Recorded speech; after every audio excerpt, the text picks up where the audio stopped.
The first stop of the five-nation tour was United Arab Emirates for our Prime Minister. But we don't have to look at it as just a diplomatic tour.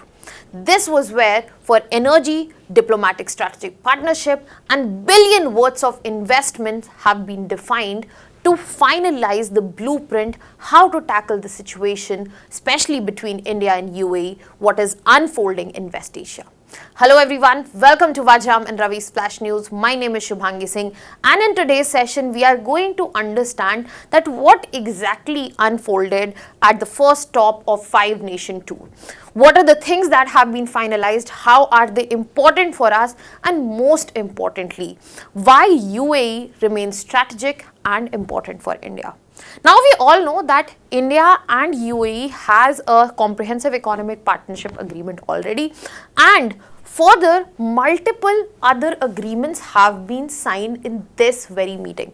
One of the biggest announcement have been the investment worth $5 billion by UAE in India. Other than that, what we are getting to see that there has been a strategic defense partnership framework which has also been signed. So what we are seeing that India is locking into areas which have been previously not navigated, especially between India and UAE, and India is trying to move from just oil-based partnership towards a diversified partnership which looks into not just energy security but investment and also defense. So the focus areas have been energy security, defense cooperation, artificial intelligence and technology, maritime connectivity, please remember from the reference of Strait of Hormuz, and then trade facilitation in the same context. Now let us try to understand all of this in detail. Now, when we are looking at the major announcements that have been made, the first one, as I mentioned, has been of $5 billion investment, but certain investments have been directed. And what are these major investments? Emirates NBD is going to invest $3 billion in RBL Bank. ADIA and NIIF, they are going to invest $1 billion in infrastructure. So this investment would be for infrastructure. Apart from that, international holding company that is going to make $1 billion worth of investment in Samman Capital, total coming out to $5 billion. Now this clearly shows that the investment is not concentrated in one sector. It is going to facilitate infrastructure financing, it is going to strengthen banking and financial sector, and this will support the growth and manufacturing ecosystem as well. So this clearly enhances United Arab Emirates long-term stake which has been present in Indian economy, and this shows that UAE still holds India as an important partner, as a growing economy that they are readily investing more. Now this has not been the just thing that has been invested for. There are other important agreements such as UAE will be participating in India's strategic petroleum reserves. Now, when we are talking about India's present strategic petroleum reserves, the contribution of UAE, that is what is present, that has been pledged to increase. That UAE will be giving more for strategic petroleum reserves. UAE has also promised to cooperate in strategic gas reserves, and long-term LPG supply agreement has also been signed. So we can clearly see that when we are talking about the energy crisis situation at present, one long-term or medium-term solution has been diversification for India. And India is on toes, India is readily doing that energy diversification till the time we ensure successful transition towards renewable energy. When we are looking at this agreement, this also brings us towards the Strait of Hormuz importance, because no matter how much we sign with UAE, if this remains as a geopolitical tool in the hands of certain country, this will be very difficult to implement, and it is again going to create a big problem for India's crude imports of any sort. So any disruption here is going to stop not just all of this, but it is also going to raise oil prices, increase inflation, worsen our CAD, which we are seeing at present as well. So India here is also pitching with UAE for safe and uninterrupted maritime navigation. Furthermore, our Prime Minister has also shown solidarity with UAE because UAE has also been targeted by Iran a lot. So in this context, we are maintaining our relations with the Gulf nations as well, because we know that we have a lot of stake involved across the parties which are part of this war. Now, apart from this, we have another important thing to discuss, that is what has been the discussion on defense, maritime and also technology cooperation. So, the defense partnership that has been signed, that is going to focus on joint military exercises, maritime security cooperation. Again, you have to see it from this context of Strait of Hormuz blockade. Cyber defense collaboration that will help India in technology, and also defense industrial partnership which can help India in terms of exports of defense equipments. So this clearly shows that India is turning the nature of partnership as well.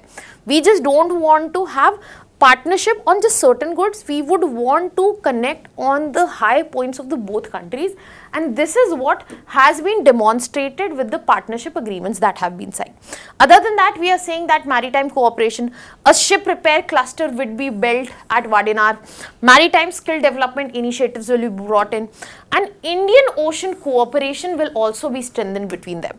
Technology partnership, if you look at it, India-UAE collaboration, especially on 8 exaflop supercomputer cluster. So when we are looking at technology, there are places where India enjoys a certain high point. India would be cooperating on that, and where we can bring in technology, take help of technology from UAE, we will be moving towards that as well. Now the question here is, once we have seen what kind of partnerships have been signed, is the fact that why UAE remains strategic for India, why UAE remains important for India. So in this context, the first thing that we have to understand, the strategic importance. That comes from the fact that UAE is India's one of biggest trading partners. It is a very important source when we are talking about crude oil and LNG. And if you look at the location, so if this is Strait of Hormuz, UAE is right here. So the gateway to West Asia is UAE. And when we are getting the entry towards West Asia, this is also a shorter route to at least Eastern Africa. So in this context, UAE does have a very important role, not just geographically but also geopolitically. Other context that we need to establish here, that UAE has always helped India to hold the stakeholdership in West Asia. It has always been important, and it will be when we are looking at Iran-Israel tensions. So when we are looking at a balancing force, a force that can be of essence, we want to come with that, UAE is the right name. And UAE does support India's maritime interest in Arabian Sea. We wouldn't want a partner who does not support our interests. So in this context, geopolitically, strategically, geographically, very well situated for India, very significant. But at the same time, when we are looking at other essentials, such as the fact diaspora, when we are looking at population, Indian population in UAE, it is huge in terms of number. They need to be protected, their concerns need to be addressed, and if the country does not hold good relations for India, they might be the suffering point as well. Apart from that, when we are looking at the advantages UAE is providing us, we cannot forget that yes, diaspora needs to be facilitated, but this is the very diaspora which is sending remittances, very important in critical times like these, which strengthen our forex reserves. So all in all, UAE has been a strong hand-holding partner where a mutual give and take has been involved, and we get to see that this is also evolving in coming times. Now when we are looking at this situation, we also clearly get to see that this is not all hunky-dory, this is not all painted in pink. There are challenges which still needs to be addressed. For example, when we look at the instability part.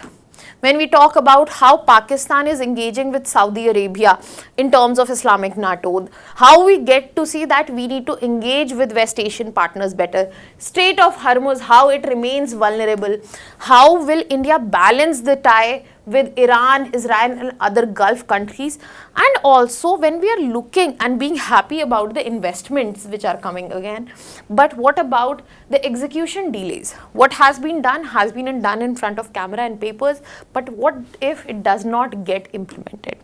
Apart from that, national security risk, technology related risk, they always persist. So these are certain challenges as well that we need to keep in our mind. I hope you found some clarity on this particular topic. Now I'll be leaving you here with a prelims practice question.